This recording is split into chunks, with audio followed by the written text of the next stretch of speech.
What I have here is a candle. Now the 3 wicks is actually producing a fair bit of heat, which is pushing the turbine on top with hot air rising. To make this candle, you'll need some candle wax. You can get it from your local supplier. If not, you can go to a $2 shop and buy some candles from there. A bowl, some glue, some balsa wood sticks, a wall frame hook, and a washer. So what we need to do is cut the balsa wood into 3 equal length pieces. Depending on the shape of your candle is the size of the balsa wood. Now to be aware that you must keep the balsa wood away from the wicks of the candle. It will catch alight. Now holding the balsa wood in place with a bit of blue tack and the washer on top, glue them all together. Now what I've done is I've actually cut out a piece of a cardboard bowl and I've placed it upside down inside the bowl so it can create a shape of the candle.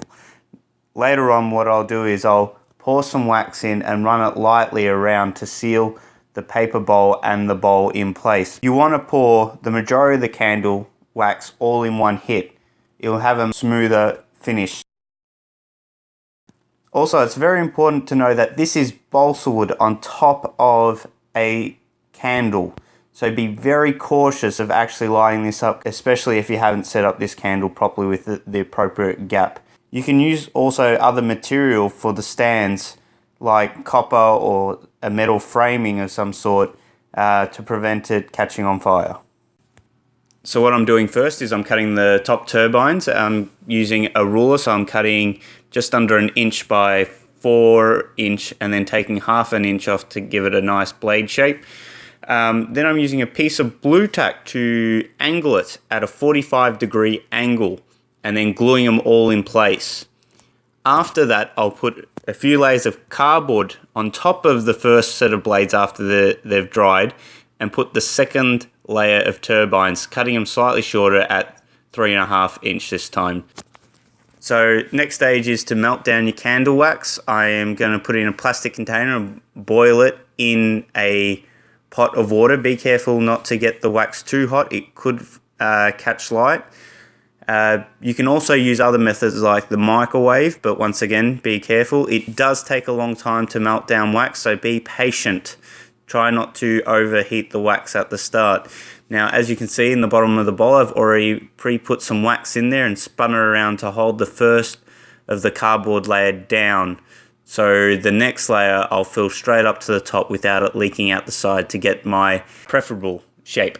The hook. And what you want to do is cut the nail in half, push it in the end of the balsa wood so it's a pin at the end of the turbine so it can spin clear and free.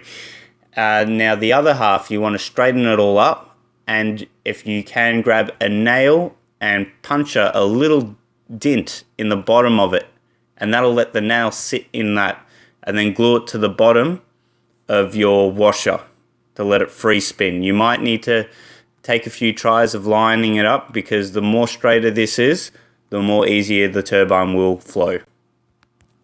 Please excuse that I've actually skipped and not recorded me pouring the main bulk wax into the bowl, but all I did was just pour it in and let it dry overnight. They say wait 24 hours for the wax to completely cure. The larger amount and the quality of wax you use, it could leave a slight bow in the center. If you like my video, please like and subscribe. So for people that like to buy online, I'll place a link in the description for all the cheapest craft items you'll need to make this. And once again, please be cautious that this is highly flammable